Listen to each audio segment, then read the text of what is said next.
The blessing, however, is the unshakable foundation this newfound cynicism gives you. You no longer suffer from the exhausting labor of expectation. Expectation is the root of all human suffering. You expect honesty, and when you get deceit, you suffer. You expect loyalty, and when you get betrayal, you suffer. You expect kindness, and when you get cruelty, you suffer. But when you expect nothing, when you operate from the baseline assumption that people are inherently flawed and self-interested, then their treachery no longer destabilizes you. It simply confirms your hypothesis. It's a scientific observation, not a personal tragedy. Think of the old you. Every time they lied, you felt a physical blow. You spent days recovering, trying to rationalize their behavior, trying to find the good in the garbage. You were performing emotional CPR on a corpse. The new you hears a lie and simply files the information away. Confirmed. Data point X is unreliable. End of analysis. The transaction is over. No debate, no tears, no energy wasted. It's the liberation of the detached observer. That's why the silence is so potent. It's not the silence of depression or retreat. It's the silence of absolute self-possession. You've closed the emotional communication lines. The lines of credit are cut. Your self-worth is no longer on the public market, subjected to the volatile whims of other people's opinions.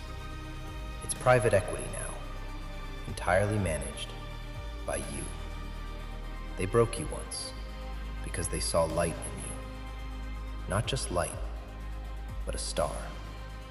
And they, the mediocre moths, couldn't handle the heat.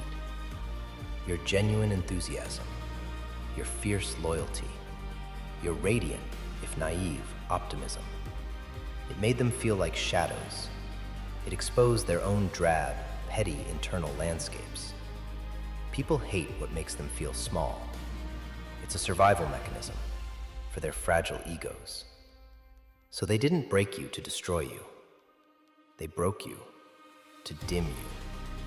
They thought if they smashed the light source, they could feel better about their own darkness. They tried to destroy your light, and when that didn't work, when you refused to stay broken, refused to apologize for being whole, they tried to extinguish you entirely. But you survived.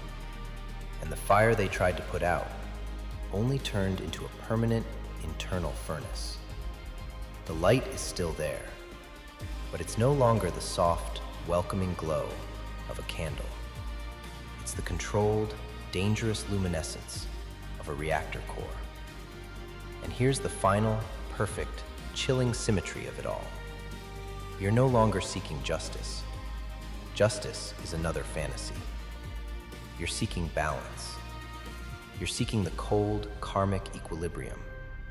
And you realize that balance doesn't come from their apology or their punishment. It comes from your detachment. Their ultimate punishment is that they've permanently lost the best version of you. They forced the creation of a superior, unbreakable model that will never cater to their needs again.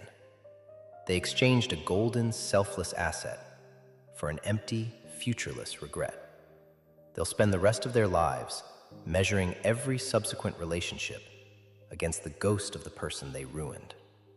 And they will always find everyone else, including themselves, lacking. That is the vengeance that consumes no energy. That is the retribution that requires no effort. Your survival is the victory. Your peace is the war. Your indifference is the death blow. They broke you once, never again. Now you're the one who understands how things break. And you understand the exquisite, brutal beauty of becoming something utterly, beautifully whole in the shattering.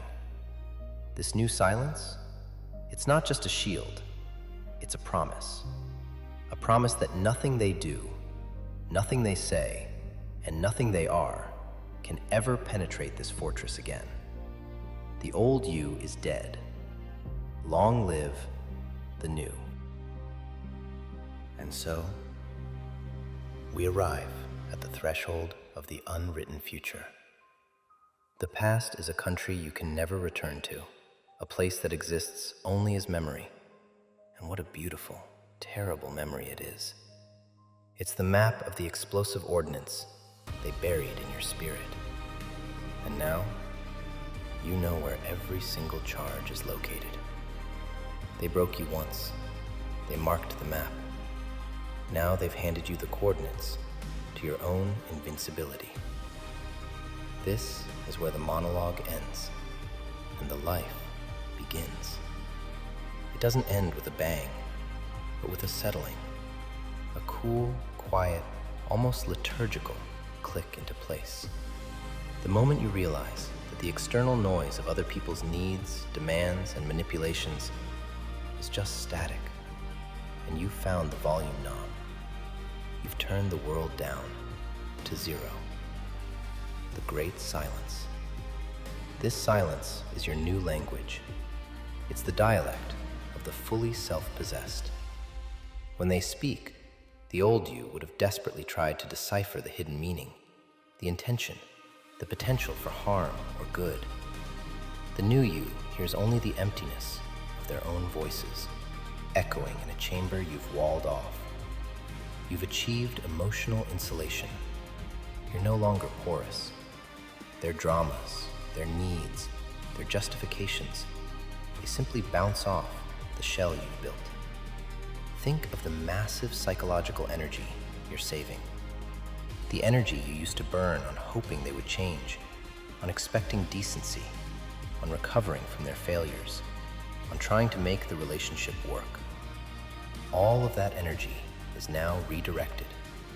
It flows inward, powering your own engine, sharpening your own edge. It's the ultimate resource reallocation. You're no longer spending, you're investing. You need to understand that the path forward is a solitary one. Solitude is not loneliness. Loneliness is the craving for others. Solitude is the fierce, chosen companionship with your most honest self, the person forged in the fire. People will try to fill the silence. They hate it. They'll mistake your calm for an invitation. They'll see the absence of chaos around you and want to bring their own chaos in, simply because they're uncomfortable with peace they didn't create. Do not let them. You broke the cycle. That's the triumph. The cycle of giving, being hurt, forgiving, and giving again. That pattern of self-sacrifice that only benefited the emotional vampires in your life. That cycle is dead. You killed it.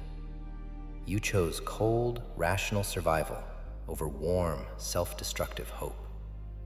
That's the most powerful form of self-love.